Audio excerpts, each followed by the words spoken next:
The portrait of the Four Tetrarchs is a great example of sculpture of the very late empire.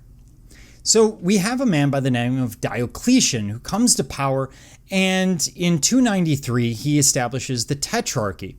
He is going to be Augustus of the East, taking control of the Eastern Empire, primarily Turkey, the Levant, and Egypt. And of course he's taking that area because it's got a lot of resources.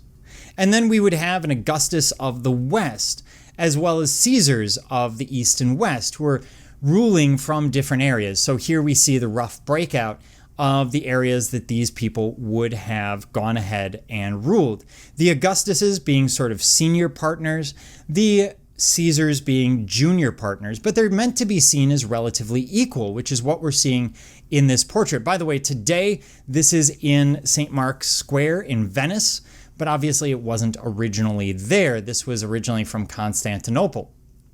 And what you're seeing is a depiction of four equal partners, nearly identical. The facial structures, the height, the weaponry, the costume is all identical. The only thing that separates them will be their facial hair. The Augustuses shown with facial hair, the Caesars shown without. And their personalities are subdued. These are very deadpan figures. You get a sense of worry, sort of that Middle Kingdom fragmentary head of Senusret III comes to mind, or the image of Marcus Aurelius. These are not being idealized. And this isn't really realism. It's somewhere in between. It's more stylization than anything else. And these are carved out of this red stone. We see cubical heads with very schematic clothing, drapery.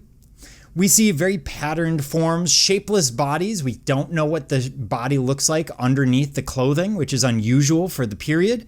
You would expect to see, for example, the body and then the clothing formed around it, as we've seen from the Greeks and the earlier Romans. And they're completely emotionless. If we compare it to Caesar Augustus, for example, what you see is something vastly different. Instead of a show of power, it's a show of equality. Kind of makes sense. Diocletian is an interesting character. After this, he will actually retire as emperor, having taken Rome off of a monetary system and back to a barter economy, which causes its own massive issues.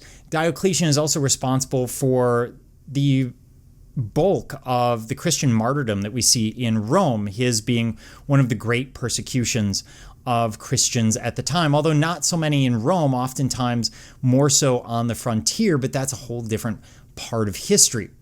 So we're seeing something vastly different. You could argue that this is the downfall of an empire. There just aren't as many artisans working at high a level. This could be simply a change. In other words, how do you show equality while you show everyone identically? But that doesn't explain why the heads are so large, the bodies seem stunted in some way. There's a lot going on here, but it is very reflective of what's going on in the empire. Remember, art has to reflect society. If it doesn't, it's irrelevant. And so it is reflecting those ideals as compared to what we saw in the optimism of Caesar Augustus much earlier in this chapter.